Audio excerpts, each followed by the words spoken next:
Ini kan sudah disuguhkan depan mata. Gitu loh, ya masa orang didelok ya mana main gitu. TikToknya zaman sekarang itu lain gitu loh. Goyang-goyang. Nah saya hidup dari zaman TikTok yang berupa batang tadi, sekarang zaman TikTok itu yang berupa media sosial. Ingin tahu informasi yang sebenarnya saya tidak penginkan gitu kan, lebih enak di pesantren. Lebih enak di pesantren. Jangan lupa guys, subscribe, share, and like, and comment di YouTube kami. Oke, selamat pagi. Ya emang sing jenenge informasi itu kan bikin pusing.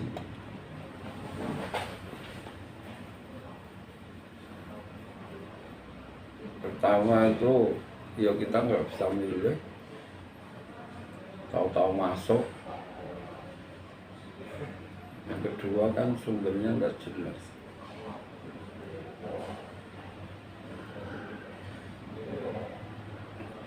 Tapi hapor ya, dan misalnya orang WA.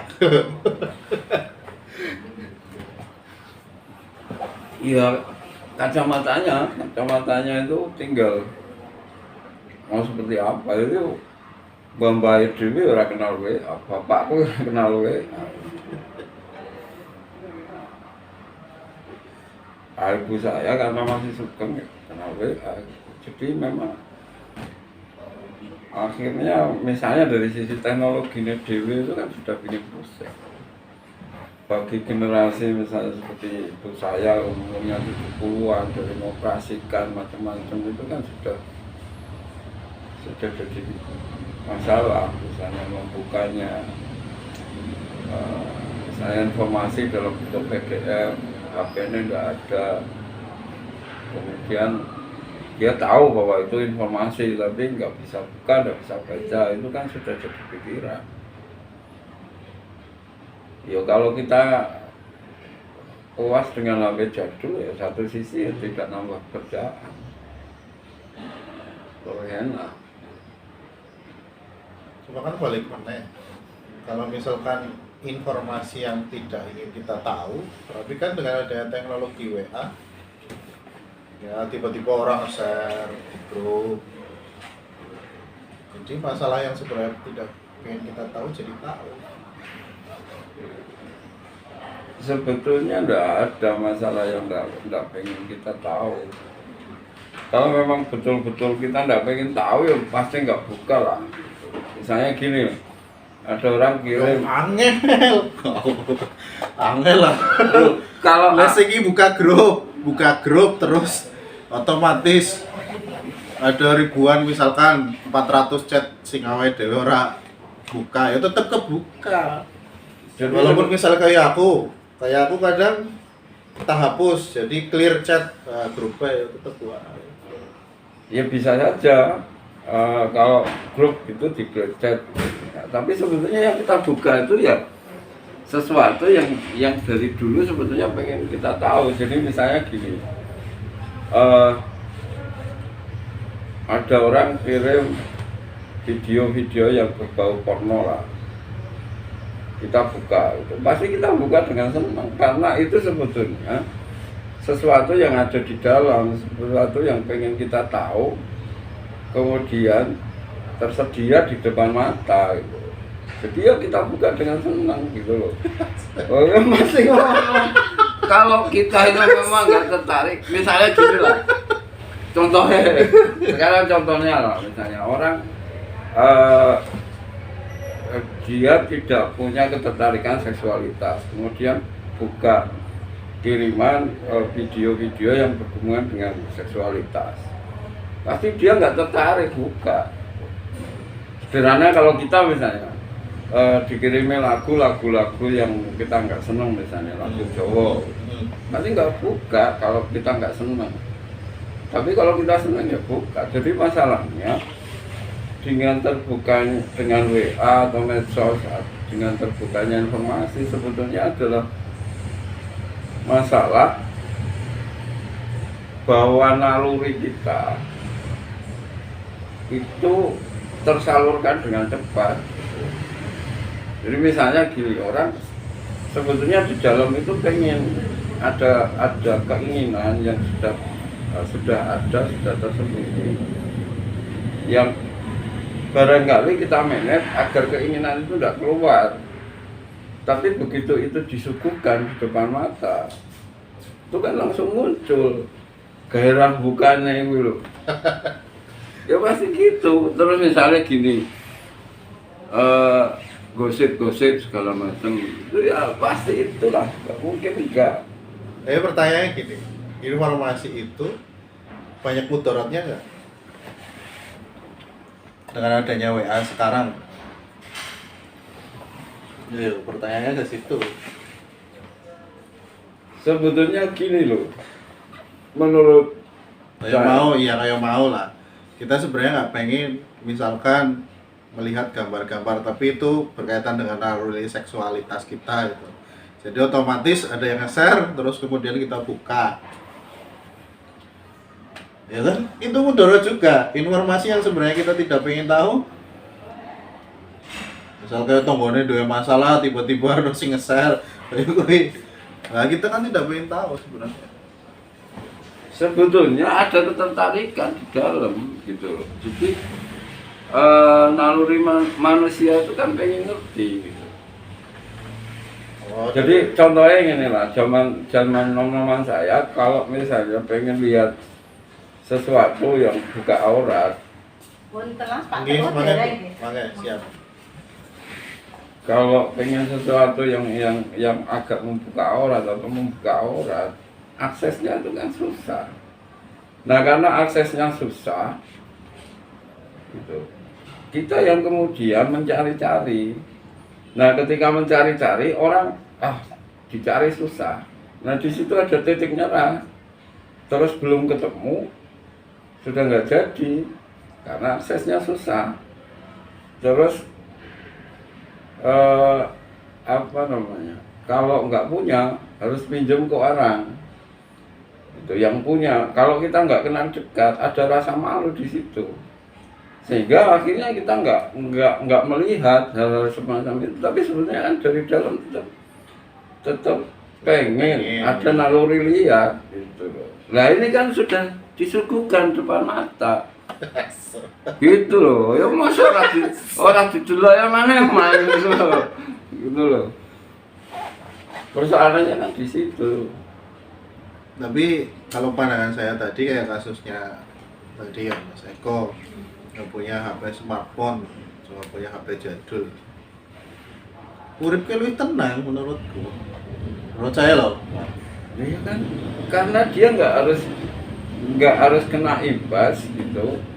Begitu kita gini, naluri keinginan itu begitu terpenuhi, itu kan kita pengen lebih.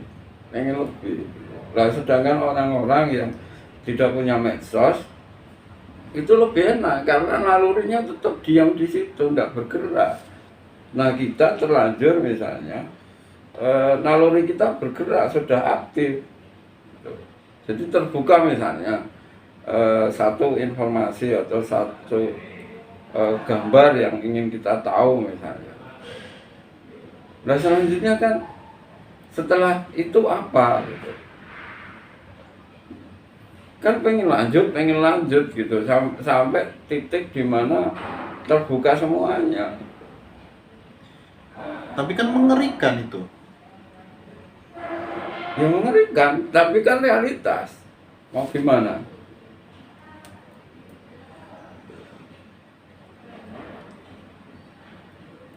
Orang yang sebenarnya nggak pengen tahu akhirnya jadi tahu. Permasalahannya kan di situ. Orang yang pengen tahu, Yang tadinya nggak pengen tahu akhirnya jadi tahu dengan ada teknologi sekarang. sebetulnya enggak. Jadi gini loh, keingintahuan manusia itu kan ada yang perlu, ada yang enggak. Nah keinginan tahu yang sebetulnya kita enggak perlu tahu dengan adanya medsos itu terbuka. Jadi sebenarnya kita nggak perlu tahu. Misalnya beginilah, ada kasus misalnya, yang melibatkan selebritis misalnya. Sebenarnya ada naluri manusia untuk tahu kasus-kasus yang terjadi pada orang lain.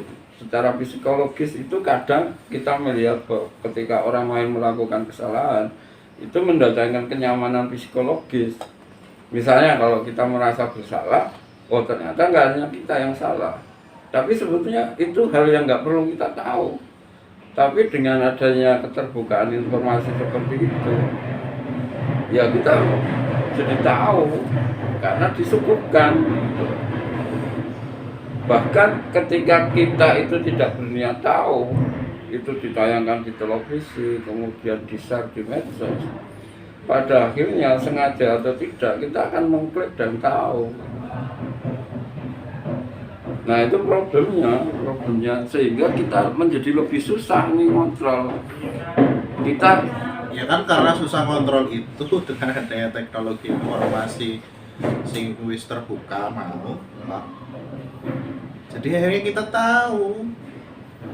nasibnya, nasib kita gitu loh. Nasib kita hidup di zaman dimana kita itu butuh medsos, karena misalnya kita kerja nggak pakai medsos segala macam, itu ya lucu. Kita nggak update segala macam. Sebagai satu alat komunikasi sebenarnya medsos itu sangat efektif. Betul. Tapi efek-efeknya itu kita juga menjadi disajikan di depan mata. Gitu. Hal-hal yang sebetulnya kita nggak perlu tahu. Kenapa nggak perlu tahu? Karena itu satu, begitu itu kita tahu, itu kan masuk memori, itu penuh. Terus kita jadi berpikir macam-macam. Misalnya begini lah, kita pengen mobil baru. Semakin kita itu mengakses informasi tentang mobil baru, itu ya semakin kepenginan itu semakin gede. Karena repot. Berarti urip zaman saiki ribet ya. Lebih ribet kalau dari sisi bahwa yang harus kita tata di dalam pikiran itu jauh lebih banyak. Nah kan pada saya kan imajinasinya semakin, informasinya semakin banyak, akhirnya imajinasinya juga semakin banyak juga. Semakin banyak itu karena tadi yang nggak perlu pun masuk. Nah itu.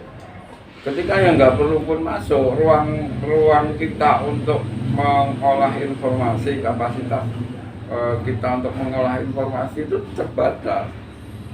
Ketika yang nggak perlu pun masuk, pada akhirnya kita akan overload untuk mengolah informasi itu. Nah, efek dari overload kita ya jadi nggak bisa objektif, pusing segala macam. Belum lagi psikologis misalnya beginilah. Kalau itu sudah dilakukan banyak orang, itu kan berpengaruh ke kita. Misalnya kita meyakini sesuatu itu nggak pas, tapi itu dilakukan banyak orang. Nah itu membuat kita menjadi tidak yakin, menjadi ragu-ragu. Jangan-jangan apa yang saya yakini itu salah, yang dilakukan dan diyakini banyak orang itu betul. Nah di situ jadi perdebatan di dalam diri itu menjadi lebih hebat, gitu, menjadi lebih banyak. Karena tadi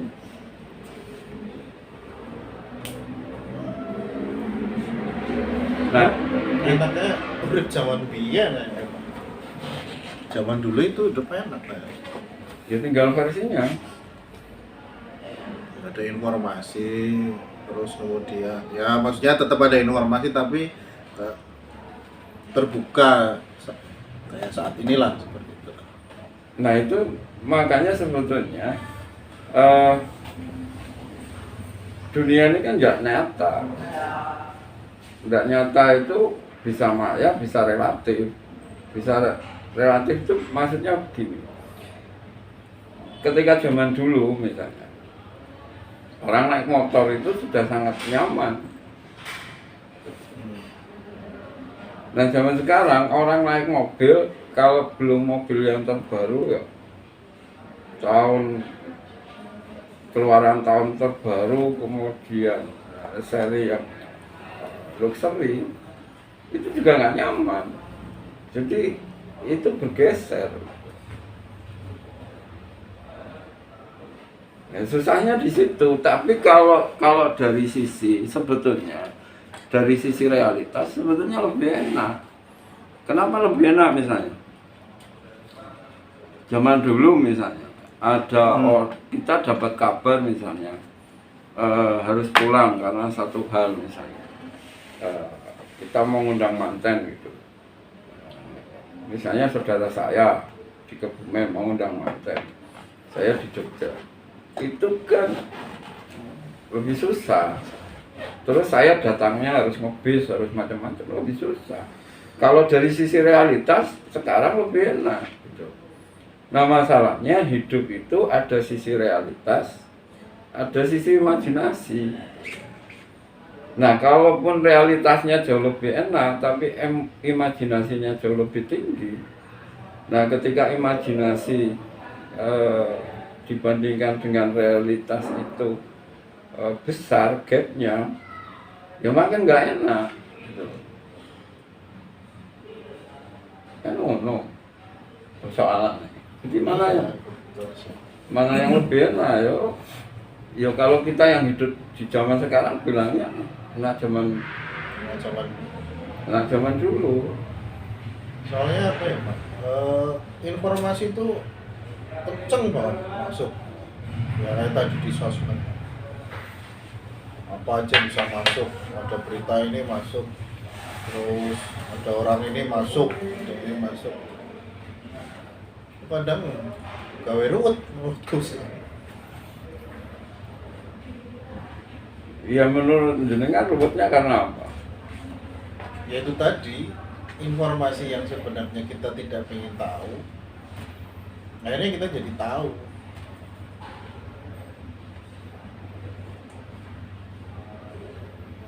Bisa jadi gitu. Bisa jadi juga enggak. Ya kayak tadi lah, misalkan kita tidak ingin nonton video mengenai terkait tentang seks. Ada orang nge-share terus kemudian akhirnya kita yang tadinya tidak ingin tahu akhirnya jadi tahu. Video artis misalkan 30 detik.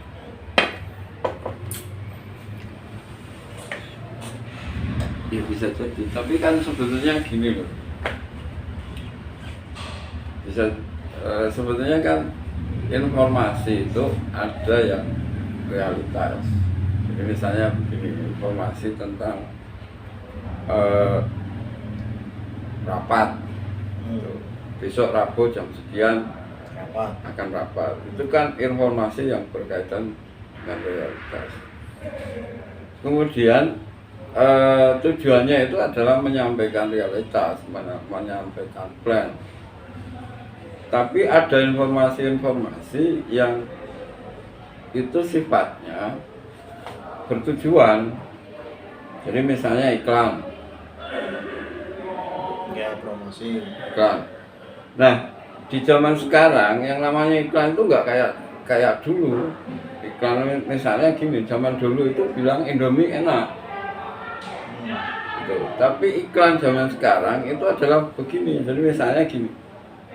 Wujudnya adalah informasi iklan sekarang. Jadi informasinya berupa siapa misalnya public figure, kemudian di-shoot ketika dia membeli jam tangan merek X.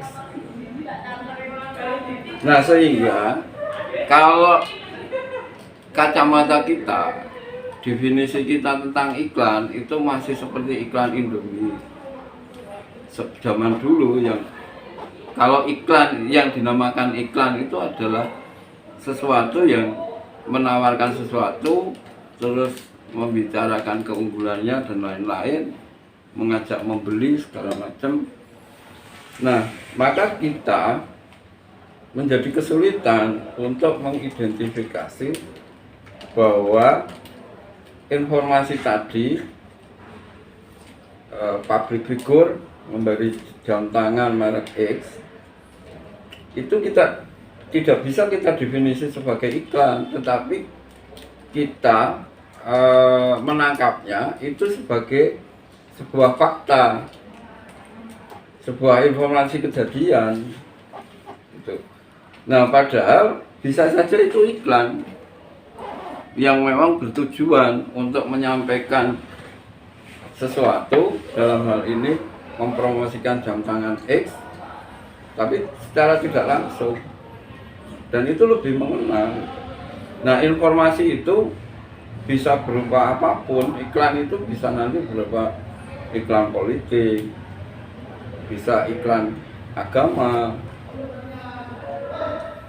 Nah, itu yang kemudian kita itu menjadi punya pekerjaan tambahan untuk mengidentifikasi setelah mendapatkan informasi itu, ini informasi tentang realitas, informasi tentang sebuah kejadian, atau informasi-informasi yang memang ditujukan untuk membawa penerima informasi itu pada satu tujuan. Tidak mesti hoax. Informasi itu bisa realitas tetapi bertujuan, tidak harus hoax. Kalau hoax itu diidentifikasi nanti lebih enak, karena kemudian nanti kan ketahuan kalau itu hoax. Tapi ini realitas, tapi realitas itu realitas yang dirancang, bahwa kejadiannya sendiri itu bagian dari satu skenario untuk membawa pemikiran kita ke arah tertentu. Itu kan repot. Itu kan kalau positif, kebanyakan negatif sekarang tuh. Lah itu bisa positif, bisa negatif. Nah, masalahnya sekarang kebanyakan, misalnya saya setuju kalau misalnya diomong kebanyakan negatif, karena bertujuan gitu. Nah, bertujuan biasanya tujuannya itu ketika orang mau mengeluarkan uang modal untuk sebuah informasi, menyebarkan sebuah informasi, pasti dia menghitung apa keuntungan baliknya. Nah, itu yang harus diwaspadai. Kebanyakan itu kemudian menerima informasi itu yang dalam artian informasi itu berupa fakta, tapi faktanya sendiri itu berupa kejadian yang sudah diskenario untuk satu tujuan tertentu. Nah, itu juga banyak. Itu susah. Ada misi. Ada misi.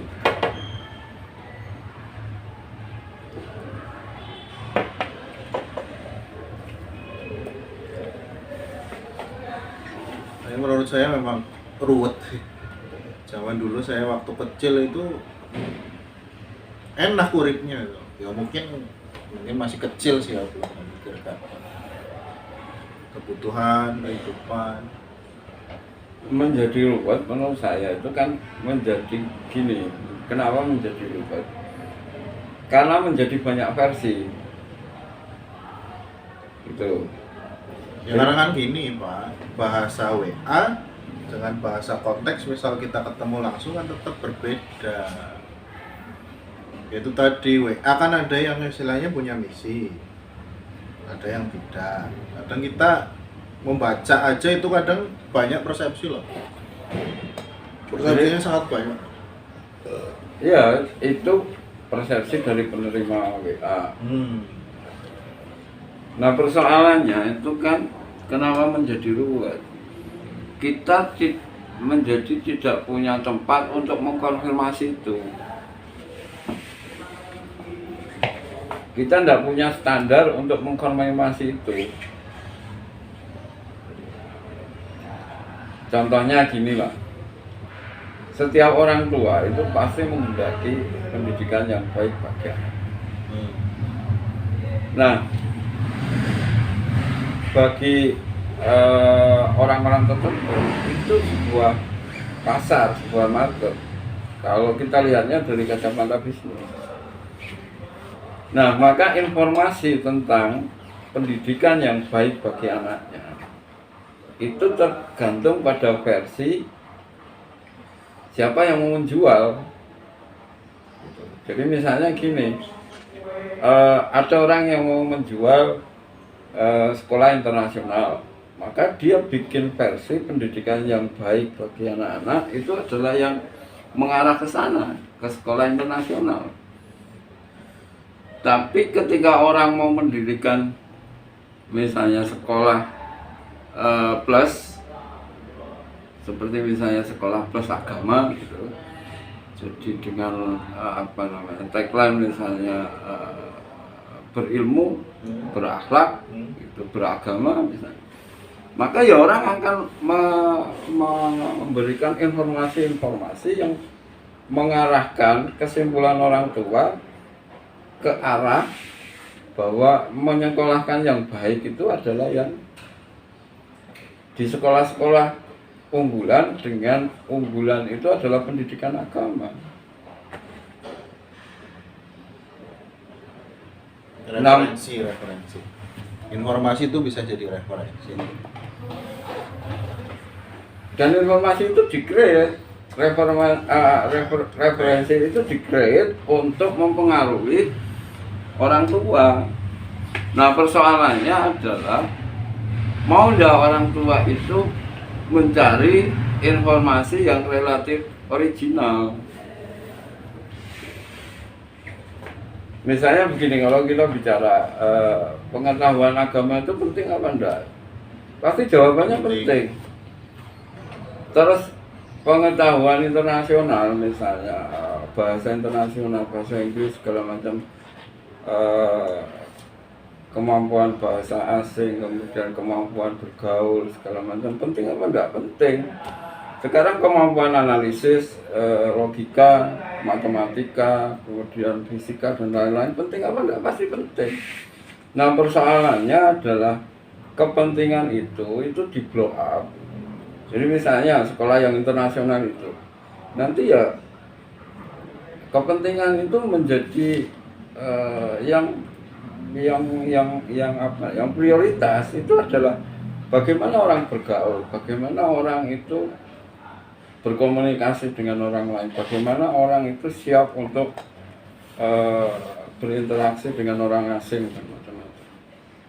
Itu yang lebih ditonjolkan. Kemudian kalau sekolah-sekolah agama, sekolah-sekolah unggulan dengan keunggulan agama, tapi dia akan memberikan informasi bahwa pengetahuan agama itu penting, penanaman agama dari sejak dini itu penting sekarang, dan itu menjadi informasi